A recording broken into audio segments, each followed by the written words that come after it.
Abuse your 9-year-old student? Enjoy losing your career forever. The story may contain triggering stuff and may be long. TL. Doctor will be at the ending. Characters.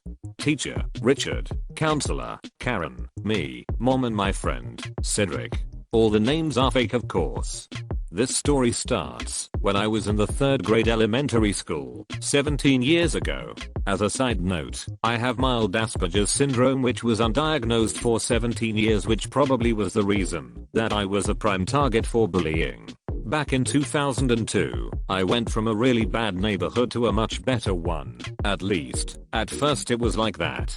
But it started to change when I enrolled into the nearest public school, and even though it was supposedly the best out of the schools in the neighborhood, it was the worst years of my life for 2 years.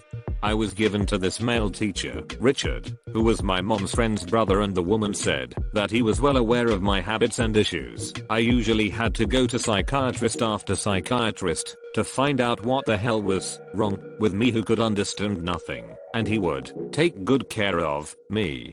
Oh, how wrong we were. The moment I began even appearing in the class, Richard would ridicule me, call me names, and intentionally give me the works that I really did not understand, nor liked at all because I didn't take notes in class, since I hated writing with a passion. Eventually, this situation grew to something much worse. My classmates sans one boy, Cedric, would bully me as well, beating me up until I literally peed myself or throw my belongings out of the window. Me, being the dumb to kind child I was, I didn't tell anything to my mother or the other better teachers, since I knew there would be hell to pay for them if my mom knew. And the class knew it too, as my mom did once catch them in the act of them beating me up brutally, and got the kids beaten up by their parents and suspended for 2 weeks, if I remember correctly. One day, however, after the 2 kids returned from being suspended, I saw that they were talking to Richard while giving me the death glares, as if they were in the right of the situation. I shrugged it off and busied myself with my book, as I was and will always be a bookworm. Had I kept on looking though, I'm sure I would have seen that something was very wrong. Richard then called everyone besides me to his side and told them something that obviously excited them, except for my only friend, who looked shocked. I still didn't pick up on anything, and this almost cost me my life. When the lunch break came, the kids suddenly circled me and started dragging me to the nearest window, intent on throwing me out of it. We were 4 stories high, and I was a very thin girl. I wouldn't have stood a chance. Just when they were going to push me out, Cedric got to my aid and pushed them aside while helping me out. Of course, I was terrified and shaking for a while. Then, the kids told Richard that Cedric had saved me, which led to him getting bullied as well. And while this was happening, neither of us noticed that Richard was gone from the classroom. Turns out, he went straight to the school's counselor, who was a horrible woman whom I've always called a witch, even to her face, as I had no verbal filter, Karen. Karen then called my mom and told her that I tried to commit suicide, much to my mom's horror.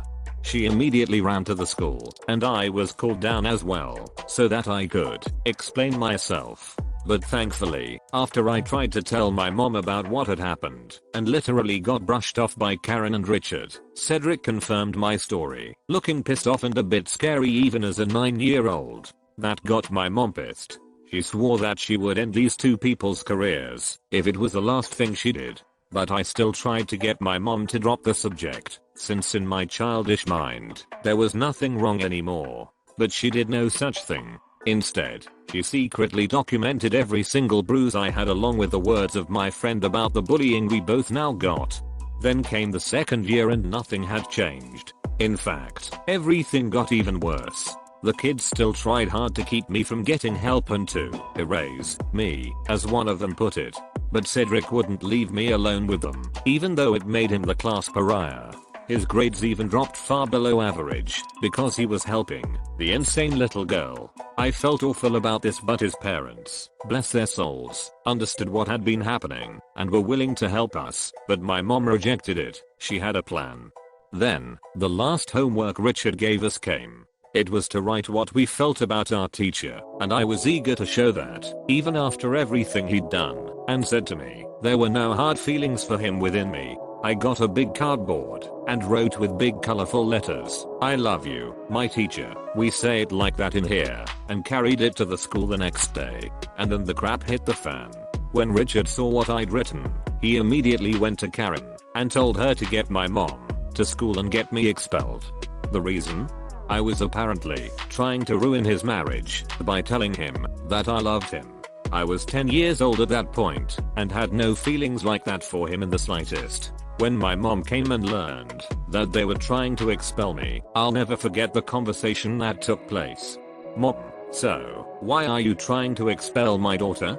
"Richard, because it's F***ing obvious that she wants me and she disrupts my class all the time." "Karen, yes, she even tried to commit." "Mom, oh, really? I know for a fact that it was staged and I will not stand for this. I already have my proof that you've been abusing my daughter ever since she was put in your care, and I'm very much going to go to the MEB, the Ministry of Education in our country, and talk about this." Neither of them believed her claims, thinking that it was ridiculous of her, until we went to the principal's office and found out the truth in a harsh way. My mom promptly called the Minister of Education, since she had the connections to do so back then, and told about everything they'd done to me, along with saying she was going to mail her proof, and asked her to take both of their teaching licenses and everything. The look on their faces were priceless as they got the notification that it happened. And my mom also made me move classes, which doesn't happen easily in where I live. After that, it was a peaceful time while I stayed in the school, as none of my bullies even came close to me after that. As for Cedric, I'm still friends with him and talk to him from time to time. TL. Doctor, I got the teacher who wanted me dead out of teaching thanks to my mom. What happened to the students though? Seems like they got out of this scot-free. As for the teacher and counselor, it seems like there should been charges pressed. In all honesty, there should been charges pressed on all of them, especially if there were physical evidence of what they'd done to you. I wish it was. Early 2000s were awful for any autistic person here in Turkey. I still have trouble trusting teachers, to be honest with you. Want to harass school kids. Enjoy losing thousands. This happened a few years ago when I was in high school. My school had an after-class sport training which was open for whatever student wanted to come, except the training was 3 hours after all classes ended, and since we weren't allowed to stay, we had to go home and come back before the training started. As a result, the students that attended had to wait outside when they arrived until the school gate opened, so we would usually sit on the sidewalk and talk while we waited. That is when the problem started. A very petty woman lived across the street from the school. Let's call her Mary. Mary did not like us sitting on the sidewalk, so she would shout at us and insult us, even thought we weren't doing anything. We mostly didn't care and just ignored her. On a very hot day, the sun made the concrete in front of the school too hot to sit on, so we all sat on the other side of the street, right in front of Mary's house. Not even 2 minutes later, Mary was screaming at us to get out of her sidewalk. When we refused, she went back inside her house. The next thing I felt was my back getting wet, followed by my friend screaming. Mary had poured cold water on us from her window. We were very pissed because not only we weren't be able to train while soaking wet, my friend's phone was in her hand got destroyed because of the water. We screamed every curse word existent at her until our coach arrived and told us to stop. We explained to him what happened, and he said that he would talk to the principal about it. We knew that probably nothing would happen to her, so we decided to take it into our own hands. We thought a lot about how to get revenge, but since doing something illegal would get us expelled and possibly arrested, we had to be smart about this.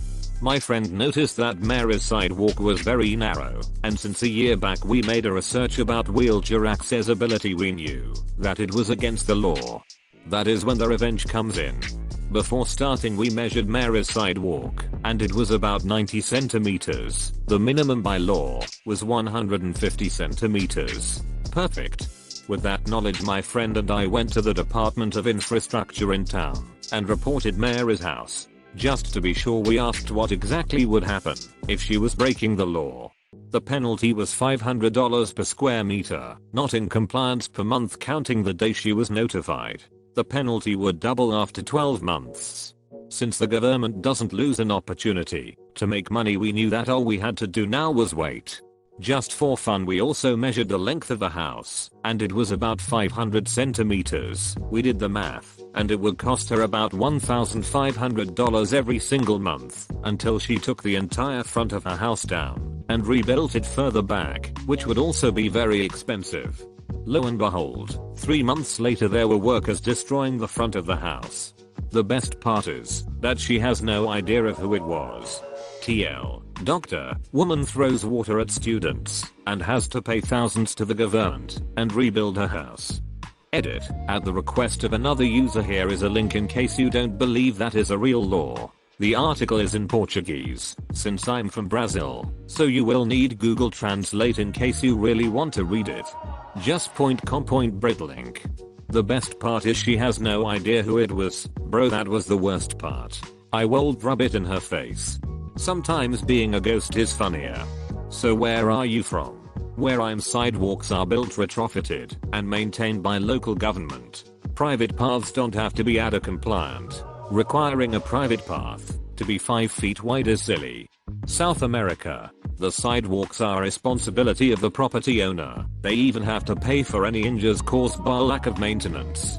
The sidewalk has to have extra space because of the school. In other parts of the city it needs to be 120 centimeters. Interesting. Awesome story. Sorry for all the skeptical comments. USA citizens can be pretty arrogant, and we tend to think people have the same laws as us. Fines for a private citizen over a sidewalk is unheard of here.